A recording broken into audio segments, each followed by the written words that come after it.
It's one to watch. And if you were wondering why JP's looking punch drunk and bruised, well, it's definitely because he's just returned from the South African red carpet premiere of Creed 2, where he was dwarfed by the blockbuster-to-be's boxing stars Florian Munteanu, 6'4" in muscle and Drago legacy. And you might love him in Black Panther, but he's back as the title man, the one and the only Michael B. Jordan. It's time, kid.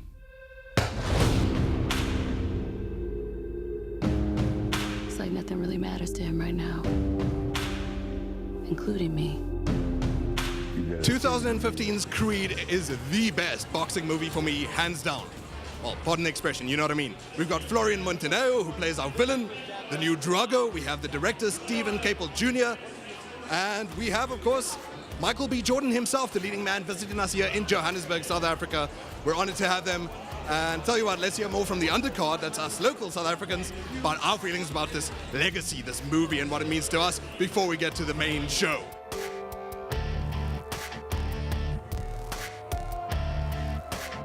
Creed 2 picks up our public, nostalgic, prestigious history between the Balboas and the Dragos. And even 8 along in the Rocky universe, some of SA's own heavy hitters seem to have one thing on the mind: Balboa. Firstly, I'm not a fan of movies. I don't watch movies. But if there is a reason for me to watch a movie, I actually do. But I haven't watched Creed 1, and I'm about to jump on the second one because, obviously, Michael B. Jordan. I know all the girls are here for Michael B. We're all here for Michael B. But I mean, it was a really good story. I can't wait to see. I don't know what's gonna happen, to be very honest. I'm keen. Living, dead, fictional. Who would you want to go toe-to-toe with in the ring? Does it have to be South African or international? Whoever you like. I want to go toe-to-toe with Beyonce. I don't think she could fight, really. Then she'll fight in the shade. But no name casts a longer shadow than Drago. Florian Munteanu is the mountain of a 6'4" man playing Victor Drago, son of legendary Ivan I Must Break You Drago. You probably grew up on this series the way I did.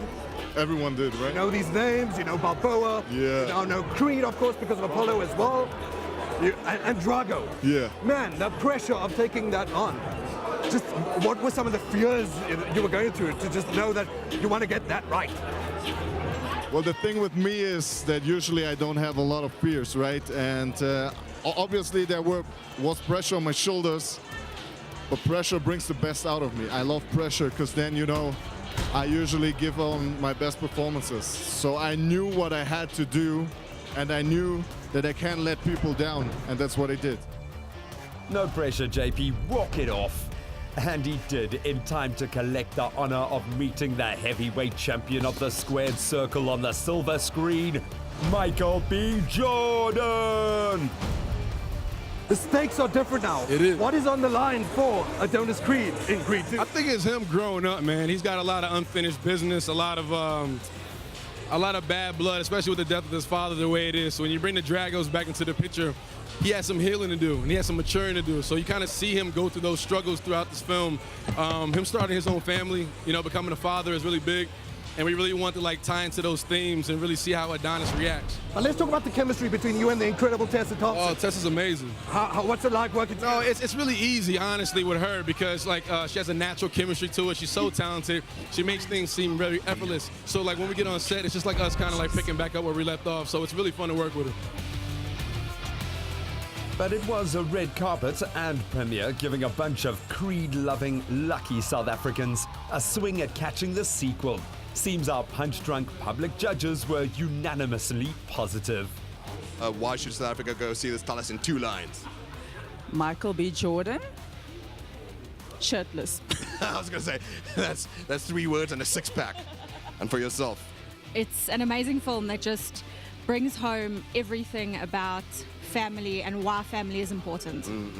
That really doesn't sort of cut corners. That fleshes out. It's got breadth. It's got depth. I agree. Thank you so much, ladies. I'm glad you enjoyed it. So, Pinky, maybe if you can, think of another reason why South Africans should go watch this movie aside from It'll keep you on the edge of your seat like half of the movie. From oh my gosh. You felt every punch, right? Dude. flinched so many times. When he went onto the ring every time, and I'm like, oh my goodness. So people should definitely see Creed 2. Definitely. I think it does it justice. Like, Or else you'll die from FOMO. Seriously. Yeah. I sit before you, half the man, half the JP Sebastian I used to be, because Creed 2 is hard hitting. I'm gonna wake up with bruises, I'm gonna need ice packs, several.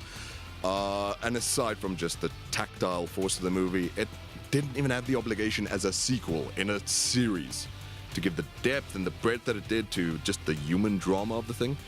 But it rewards you on every front, and I suggest you go watch this movie. I know that I'm going to take my dad. That's the story it reached out to me for. So, South Africa, do yourselves the same favor. Creed 2 is well worth it.